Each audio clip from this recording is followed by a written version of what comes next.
हाँ जी बच्चा बाटी, शुरू करते चैप्टर कंट्रोल एंड कोऑर्डिनेशन। तो अब इस चैप्टर का अगर आप ओवरव्यू लोगे तो what you will understand in the chapter is, one is how we as living organism sense things, ठीक है। Second is how you respond to the changes around you, and third is how you are going to coordinate your actions in organized way. तो control and coordination, देखो chapter name से आपको पता लग रहा है, जैसे टचिंग अ हॉट पैन या ब्लिंकिंग योर आईज या movement of the plant towards various stimulus. अभी स्टिमुलस जब मैं यूज कर रही हूँ वो, तो स्टिमुलस क्या है हम ही समझेंगे धीरे धीरे आगे चैप्टर्स में। स्टिमुलस का मतलब है ऐसे फैक्टर्स जो which are bringing the changes in your surroundings, we call it as stimulus. जैसे हीट हो गया, लाइट हो गया, टच हो गया, स्मेल हो गया, साउंड हो गया। They are going to bring the changes in your external environment and your body is going to sense those changes. तो आपको सेंस कैसे लगेगी वो चेंजेस की? With the help of the receptors. Receptors आपके पास क्या है? Receptors are your, you can say the nerve endings और the tips of your nerve cells from which you can detect the changes. Eyes आपकी जो है वो लाइट को डिटेक्ट कर सकती है, तो इसको हम सेंस ऑर्गन्स बोल देते हैं। जैसे अगर मैं बात कर रही हूँ टेस्ट की, तो गस्टेटरी रिसेप्टर्स होते हैं आपके जो टेस्ट को डिटेक्ट करते हैं। Olfactory receptors detect the smell, so they are going to work in action to bring about the coordination. अब मैं नर्वस सिस्टम की जब बात कर रही हूँ तो तीन मेजर पोर्शन है हमारे पास नर्वस सिस्टम में। We have central nervous system, we have peripheral nervous system and the autonomic system is there. Central nervous system में जहाँ हम ब्रेन और स्पाइनल कॉर्ड की बात कर रहे हैं, that is the centre of your body. Peripheral nervous system means the nerves which are spreading throughout the body. Peripheral का वर्ड का मतलब है पेरीफेरी से लिया हुआ है, पेरीफेरी इज द बाउंड्री। और ऑटोनॉमिक नर्वस सिस्टम होता है आपका जो इंटरनल ऑर्गन्स की फंक्शनिंग में हेल्प करेगा, ठीक है। नर्वस सिस्टम में हमारे पास क्या था, हमने एक न्यूरॉन का डायग्राम किया हुआ है। स्ट्रक्चर ऑफ न्यूरॉन में क्या क्या था हमारे पास? We have nucleus, we have dendrites, we have axon and we have the nerve endings majorly. Nervous tissue बना होता है आपके नर्व सेल से, जो हेल्प करेगा इन्फॉर्मेशन सेंड करने में। इन्फॉर्मेशन मतलब इलेक्ट्रिकल इम्पल्सेस की बात हो रही है। How the transmission of the nerve impulse will occur, let's see that. आपके पास इन्फॉर्मेशन आई रिसेप्टर पे, from the receptor it will go to the dendritic tip, dendrites की टिप पे जाएगी। डेंड्राइट्स की टिप से केमिकल रिएक्शन होगा जहां पे जनरेशन ऑफ इलेक्ट्रिकल इम्पल्स है, ठीक है। वो इम्पल्स सेल बॉडी पे, सेल बॉडी से एक्सॉन में, और एक्सॉन से अगेन एक्सॉन एंड से chemicals are going to get released at the synapsis. Synapse का मतलब होता है गैप, तो दो न्यूरॉन्स के बीच में आपका साइनेप्स हो सकता है, साइनेप्टिक क्लेफ्ट बोलते हैं जिसको हम। जनरेशन ऑफ इलेक्ट्रिकल इम्पल्स होगी, केमिकल्स रिलीज होंगे और वो आगे डिलीवर होंगे to the next muscle cells और द ग्लैंड। एक्सॉन कवर्ड होगा एक प्रोटेक्टिव लेयर से जिसको हम माइलिन शीट बोलते हैं, और माइलिन शीट की हेल्प से जो आपका सिग्नल है वो क्विकली सेंड होंगे, as you can see it also. Next is your reflex action, the sudden action of your body in response to the stimulus. जैसे ही कोई चेंज आया in your surrounding, stimulus is a change in your surroundings, right? So the moment there is a sudden change and your body has to respond very suddenly, that's a reflex action. Withdrawal of your hand when you are touching it on a flame or on a hot pan, or blinking of your eyes when a light falls on your eyes. तो अगर immediate response है तो first thing is spinal cord has to respond to it. अब इसका pathway क्या होगा आपके? pathway means it's a total arc. आप देखो एक पूरी आर्क की शेप बन रही है। आपके रिसेप्टर्स ने फील किया पेन, सेंसरी न्यूरॉन्स ने सिग्नल दिया आगे स्पाइनल कॉर्ड को, न्यूरॉन्स के स्पाइनल कॉर्ड को सिग्नल दिया, स्पाइनल कॉर्ड ने आगे सिग्नल दिया मोटर न्यूरॉन को। Motor is with the muscles, muscles को हेल्प करनी पड़ेगी to pull out the hand. तो it will include the receptor, the sensory neurons, the central nervous system, the motor neuron and the effector organ. Effector is your muscle और the gland, इस case में muscle होगी आपके arm की। How it starts from the receptor and then it ends at the effector organ, that's the final action your body will take. जैसे आपके eyes में light fall कर रही है तो रिसेप्टर्स सेंसरी न्यूरॉन्स को सिग्नल भेजेंगे, सेंसरी न्यूरॉन्स आगे आपके सेंट्रल नर्वस सिस्टम को, वहां से मोटर न्यूरॉन, वहां से आई, और आई मसल्स कंट्रैक्ट कर जाएंगी, ठीक है। ये आपका रिफ्लेक्स एक्शन, ठीक है। Next is your human brain. अब ह्यूमन ब्रेन में डायग्राम देखते हैं। As you would have seen the walnuts, walnuts में आपने देखा बाहर आउटर कवरिंग होती है hard, and then you have the walnuts inside. तो ब्रेन में भी हम ऐसे बोलते हैं कि हमारे पास बोनी बॉक्स है, क्रेनियम है जिसके अंदर ब्रेन आपका प्रोटेक्टेड है, ठीक है। It's protected in with a fluid like structure जिसको हम सेरिब्रोस्पाइनल फ्लूइड बोलते हैं, which acts as a shock absorber, ठीक है। ब्रेन के तीन मेन पार्ट्स हैं, 3 रीजन्स में हम डिवाइड कर देते हैं, fore brain, mid brain and hind brain. Fore brain में आपके पास आगे सेरिब्रम, थैलेमस एंड हाइपोथैलेमस आ जाता है। मिड ब्रेन जॉइनिंग पॉइंट है दोनों का, और हाइंड ब्रेन में अगेन आपके पास पॉन्स वेरोली, मेडुला ऑब्लोंगेटा और सेरिबेलम आ जाएगा। तो ब्रेन की अगर मैं बात करूं तो ये वॉलंटरी और इनवॉलंटरी दोनों एक्शंस को कंट्रोल कर रहा है। ठीक है, आपके जो फोर ब्रेन है वो basically thinking part of the brain है, जो मेन थिंकिंग एरिया है, जहाँ पे आपके पास सेंसरी रीजन्स हैं जो सेंसरी इंपल्सेस रिसीव करेंगे of different senses, hearing, smell, site. Association areas है जहाँ पे सेंसरी इंफॉर्मेशन ली जाएगी और उससे इंफॉर्मेशन जो है वो स्टोर की जाएगी और it will be send to the motor areas for further decisions. Like for example अभी हमने रिफ्लेक्स सेक्शन की है, आपने हॉट पैन पे हाथ रखा, रिफ्लेक्स सेक्शन हुआ with the spinal cord. The next time you see the hot pan you will be able to जज even before touching it that you should not touch it. That's your association areas. आपकी sensory information और motor areas वो connection जो information है वो stored होगी कि okay this should not be repeated. ठीक है, और फोर ब्रेन में आपके पास सेंटर ऑफ हंगर भी आ जाता है, वो रीजन जहाँ पे where you get the sensation of being full when you have taken your food. ठीक है, और फोर ब्रेन में क्या थैलेमस है जो सेंसरी इन्फॉर्मेशन कैरी करेगा, हम ऑलरेडी कर चुके हैं इसको। हाइपोथैलेमस इंपॉर्टेंट है आपका, it lies under thalamus but it is more important because it's connecting your nervous system with the pituitary gland, और पिट्यूटरी ग्लैंड इंपॉर्टेंट है आपकी ग्रोथ एंड रिप्रोडक्शन के लिए। सेरिब्रम की बात कर लेते हैं बिफोर मिड ब्रेन। सेरिब्रम आपको दो हाफ्स में दिखेगा, सेरिब्रल हेमिस्फीयर्स बोलते हैं हम इसको। सेरिब्रम का मेन फंक्शन क्या है? सेरिब्रम का फंक्शन है it controls your speech, movement में हेल्प करता है, सेंसरी प्रोसेसिंग में हेल्प करता है, और इंटेलिजेंस में हम बात करते हैं जहाँ थिंकिंग एरिया की बात है, डिसीजंस की बात है, वहाँ सेरिब्रम का रोल होगा। अब मिड ब्रेन क्या है? मिड ब्रेन आपका लोकेशन है, you can see it between your hind brain and the fore brain, और ये कंट्रोल करेगा आपकी रिफ्लेक्स मूवमेंट्स और रिफ्लेक्सेस, हियरिंग रिफ्लेक्सेस आपकी कंट्रोल होगी मिड ब्रेन से। अब हाइंड ब्रेन में आपके पास क्या क्या? हाइंड ब्रेन में सेरिबेलम होगा, पॉन्स वेरोली होगा और मेडुला ऑब्लोंगेटा होगा। सेरिबेलम जिसको आपने सुना होगा छोटा दिमाग बोलते हैं लोग कि you should not hit on the back side of your head. तो सेरिबेलम जो है वो कंट्रोल करता है आपका बैलेंस और voluntary movements of the body में हेल्प करेगा, coordination of the voluntary movements.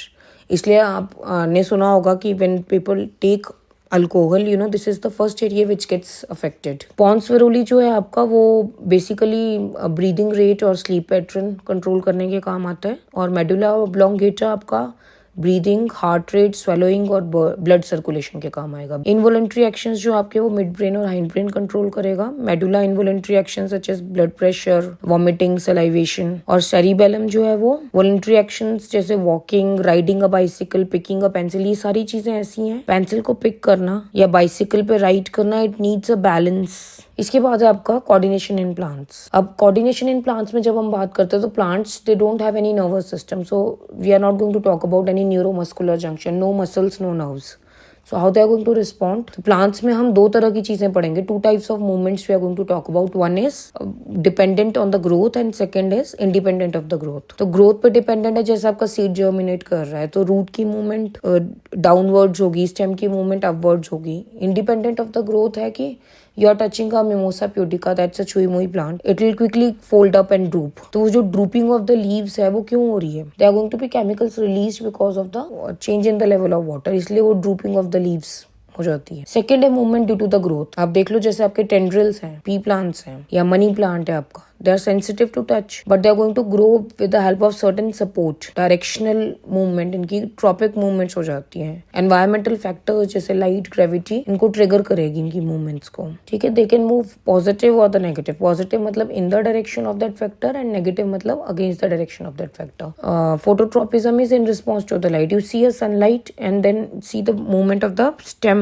and the leaves is towards the sun, whereas the roots is against the sun. अब sunflower बहुत अच्छा एग्जाम्पल है इसका, जो prominent फोटोट्रोपिज्म दिखाता है आपको। ठीक है, next is your geotropism. Geotropism हो गया in response to the, geo means gravity, तो ग्रेविटी के रिस्पॉन्स में कैसे मूवमेंट कर रहा है प्लांट। आप देखो ग्रेविटी में कैसे मूवमेंट करता है, रूट्स नीचे अट्रैक्टेड होती है, roots will always go downwards, so they are showing positive geotropism, और शूट्स हमेशा अपवर्ड डायरेक्शन में होगी तो they will always show the negative geotropism. Next is your hydrotropism. Hydro मतलब वाटर, तो वाटर के लिए मूवमेंट कैसी होगी प्लांट की, roots will bend towards the moist soil और द वाटर, तो रूट्स जो है वो पॉजिटिव हाइड्रोट्रोपिज्म दिखाएगा। शूट्स हमेशा अगेंस्ट द वाटर रहेगी, वाटर तो नीचे होता है ना। Chemotropism, chemo is chemicals and tropism का मतलब डायरेक्शनल मूवमेंट्स है, तो केमिकल्स की तरफ डायरेक्शनल मूवमेंट्स है तो chemotropism.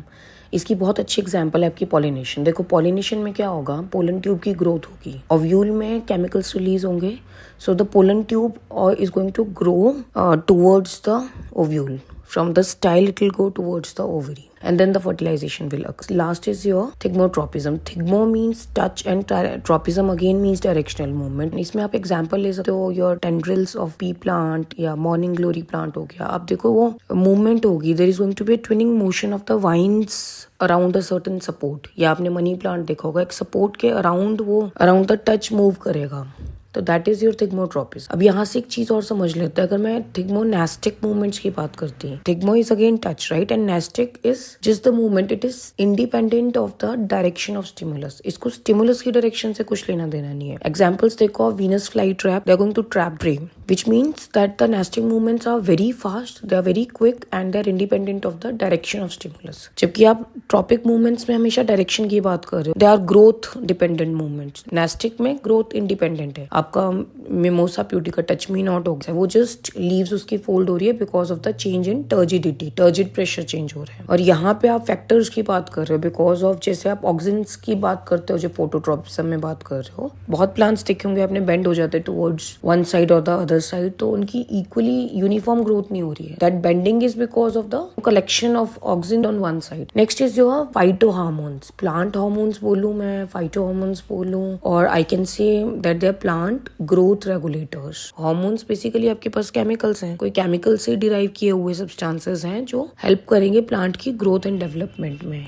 And of course they are present in low concentration. Same goes for us also. तो plant hormones को हम divide कर सकते हैं in two categories. One is a plant growth promoter and second is a plant growth inhibitor. तो plant growth promoters में मेरे पास auxins, gibberellins और cytokinins आ जाते हैं, और inhibitor में मेरे पास abscisic acid आ जाता है. और इथाइलिन को हम inhibitor और promoter दोनों केसेस में कंसिडर करते हैं. अब auxins की अगर मैं बात करूंगी तो auxins का रोल है एक तो सेल ग्रोथ, डिफरेंशिएशन, स्टेम्स में, रूट्स में. एपिकल डोमिनेंस बहुत कॉमन होगी ऑक्सिन में. एपिकल डोमिनेंस का मतलब है कि लेटरल बड्स को ग्रो नहीं करने देगा, उसको सप्रेस करेगा, और apex, tips of the roots. उसके बाद आप जिबरलिन्स पे आ जाओ. It is going to help out in stem elongation, seed germination and flowering induction. तो ये बोल्टिंग प्रमोट करवाएगा. बोल्टिंग का मतलब है कि इंटरनोडल स्पेस जो है वो एलोंगेट हो जाएगी, नोड्स के बीच में स्पेस बढ़ जाएगी, इसलिए प्लांट की ग्रोथ बहुत ज्यादा होगी. It's going to break the dormancy in seeds and buds. Dormancy का मतलब होता है सीड जर्मिनेशन नहीं हो रही जब, तो इसका मतलब ये मैच्योरिटी पीरियड जल्दी लेके आएगा, सीड्स की जर्मिनेशन करवाएगा. ठीक है. Next is your cytokinins. अब साइटोकाइनेंस का मतलब है कि cell division. That means the lateral growth of the plant. Senescence process को डिले करेगा. They don't need anti aging creams, they have the cytokinins. Abscisic acid, इसको हम स्ट्रेस हार्मोन भी बोलते हैं, क्योंकि ये स्ट्रेसफुल कंडीशन में प्लांट को अडेप्ट करना सिखा. तो आपका स्टोमेटा क्लोज हो जाएंगे because the water loss, it can not afford to have the water loss. आपकी एब्सिशन इंड्यूस हो जाएगी लीव्स और फ्रूट्स में. एब्सिशन का मतलब है लीव्स जो है वो झड़ जाएंगी, न्यूट्रिएंट्स प्लांट को वापस रीअब्सॉर्ब करना है. तो इसका रोल बिल्कुल उल्टा है आपके जिबरलिक एसिड और बाकी के अगेंस्ट. ठीक है. नेक्स्ट है आपका इथाइलिन. अब इथाइलिन जो है उसको हम दोनों कंडीशंस में रखते हैं, प्रमोटर में भी और इनहिबिटर में भी. Ethylene is going to help out in fruit ripening. बहुत एग्जांपल पता है हमें इसकी, ripening of different fruit, strawberries हो गए, बनानास हो गए, मैंगोज हो गए. This is the gaseous hormone. It will help in senescences induce करेगा, leaf abscission induce करेगा. It is going to help out in aging of the plants. Hormones in animals की बात करते हैं. अब the last sleep of the chapter, यहाँ से आपको एक चीज समझ आ जाएगी कि chemical coordination जो आप बात कर रहे थे, एक तो coordination by nervous system हुआ और ये coordination by hormones हुआ. Hormones क्या है? बेसिकली chemical substances हैं जो रिलीज हो रहे हैं by special glands. यहाँ पे हम endocrine glands की बात करेंगे. Endocrine glands means which are ductless and they'll secrete the hormone directly into the blood streams. Now the very obvious question is that why not only nervous tissues or nerve impulses can help us out in various situations. तो आप देखो कि अब एक situation ले लो कि a dog is running behind you. ऐसी situation में सिर्फ nerve impulses पे आप डिपेंडेंट नहीं हो सकते हो. Of course they are in coordination, but you'll have to send the signal to the entire body. So पूरी बॉडी को प्रिपेयर करने के लिए the best way is, आपने एड्रिनलिन हार्मोन की बात सुनी होगी. It is released by your adrenal glands. तो क्या होगा, इसको हम स्ट्रेस हार्मोन भी बोलते हैं. It is going to help you out in coping up with the stressful situation. आपकी हार्ट बीट फास्टर हो जाएगी, ऑक्सीजन सप्लाई मसल्स की तरफ ज्यादा जाएगी, डाइजेस्टिव सिस्टम में और स्किन में ब्लड सप्लाई उतनी ज्यादा नहीं जाएगी because it's not required at this point in time. तो जो आपका ब्लड है वो डाइवर्ट हो जाएगा स्केलेटल मसल्स की तरफ, which is going to to help you out in running faster in that situation. Now let's come to directly the major type of glands which are releasing the hormones. Their main functions start करता है hypothalamus से. अब देखो hypothalamus क्या करेगा, आपकी body का hormonal balance regulate करेगा by controlling the pituitary gland. आगे आप डिविजन्स करोगे पिट्यूटरी में. पिट्यूटरी ग्लैंड हो गया आपका, इसका साइज होता है पी के साइज के बराबर, जस्ट वेरी स्मॉल, मटर के दाने जितना, and it is underneath your hypothalamus. तो इसको हम मास्टर ग्लैंड क्यों बोलते हैं? Because it is going to regulate the function of so many hormones in endocrine gland. आप स्टार्ट करो, फर्स्ट है आपका growth hormone GH. Growth hormone जो है आपका वो बोन ग्रोथ में, सेल डिवीजन में, growth of the entire body में हेल्प करेगा. पर इसमें भी आपको एक चीज समझनी होगी कि हार्मोन्स की एक्स्ट्रा सिक्रीशन, ओवर सिक्रीशन और under secretion is also going to bring about the disorders in the body. जैसे ग्रोथ हार्मोन ज्यादा सिक्रीट हो गया तो जाइजेंटिज्म, और कम सिक्रीट हो गया तो ड्वार्फिज्म विल कम. तो राइट टाइम पे राइट अमाउंट में हार्मोन सिक्रीट होना बहुत जरूरी है. ठीक है. सेकंड हो गया आपका TSH, thyroid stimulating hormone pituitary में. ये होता है आपका जो थायराइड हार्मोन्स को या थायराइड ग्लैंड को स्टिमुलेट करेगा या रेगुलेट करेगा. उसके बाद आ गया आपका ADH, anti diuretic hormone. Anti diuretic hormone जो होगा वो हेल्प करेगा आपका in the water reabsorption regulation. आपको याद है किडनीज में हमने वाटर रीएब्जॉर्प्शन की बात की थी लूप्स में. So you see how wonderfully your bodies is entirely coordinate. ठीक है. इसके बाद हो गया आपका ल्यूटिनाइजिंग हार्मोन की एलएच. ल्यूटिनाइजिंग हार्मोन जो है वो ओव्यूलेशन और टेस्टोस्टेरोन प्रोडक्शन में हेल्प करेगा या ट्रिगर करेगा उसको. Then is your FSH, follicle stimulating hormone. Follicle stimulating hormone and sperm production में हेल्प करेगा. Then oxytocin is going to help out in the, ये स्पेसिफिकली डिलीवरीज में यूट्रिन कंट्रैक्शन और मिल्क प्रोडक्शन में हेल्प करेगा. ठीक है. इसके बाद हो गया आपका प्रोलैक्टिन मिल्क प्रोडक्शन में. ऑक्सीटोसिन आप मिल्क रिलीज में हेल्प बोल सकते हो करेगा. These are the main hormones of your pituitary glands. Next is your thyroid gland. ठीक है. थायराइड होगा आपके ऑफ कोर्स नेक एरिया के रीजन में. The location is that it is going to control the metabolism of your body, the growth, the energy level. Thyroid gland में आपका hormone हो जाएगा थायरॉक्सिन, T4 एंड T3. अगर आपने thyroid की reports देखी होंगी कभी, तो it helps in overall metabolism. इसमें भी आपने देखा होगा hypothyroidism and hyperthyroidism comes into the picture अगर ओवर एंड अंडर सिक्रीशन हो गई तो. इसके बाद आ जाओ आप एड्रिनल ग्लैंड में. एड्रिनल ग्लैंड आपका on the top of the kidney location होगी. एड्रिनलिन प्रोड्यूस करता है या कॉर्टिसोल ले सकते हो आप. एड्रिनलिन जिसका भी हमने डिस्कशन किया था, स्ट्रेस मैनेजमेंट में हेल्प करेगा रिस्पॉन्ड. कॉर्टिसोल हो गया which maintains the blood pressure. Aldosterone regulates the salt water balance. And adrenaline जो है वो स्ट्रेस सिचुएशन में आपको फाइट या फ्लाइट मोड में कोप अप करने के लिए हेल्प करता है. उसके बाद आ गया अपने पास पेनक्रियाज. पेनक्रियाज इंसुलिन और ग्लूकागन प्रोड्यूस करता है. इंसुलिन जो है वो लोअर करता है blood glucose and glucagon is going to increase the blood glucose level. तो basically both of them are helping out in controlling the blood sugar level. ठीक है. ये हो गया आपका पेनक्रियाज. पेनक्रियाज की लोकेशन पता है हमें, behind the stomach. Last is your pineal gland होगा जो आपका मेलेटोनिन सिक्रीट करता है. और मेलेटोनिन जो है आपका वो circadian cycle, that is your sleep patterns and your circadian rhythm के लिए रिस्पॉन्सिबल होता है. पीनियल ग्लैंड की location centre of the brain में होगा. उसके बाद लास्ट हो गया आपका ओवरीज की लोकेशन हो जाएगी both side of the uterus. Females में इसका हार्मोन हो जाएगा आपका एस्ट्रोजन एंड प्रोजेस्ट्रॉन. ठीक है. Oestrogen and progesterone are going to help out in regulating the menstrual cycle and developing the secondary sexual characteristics. Last है आपका testis, male reproductive system location,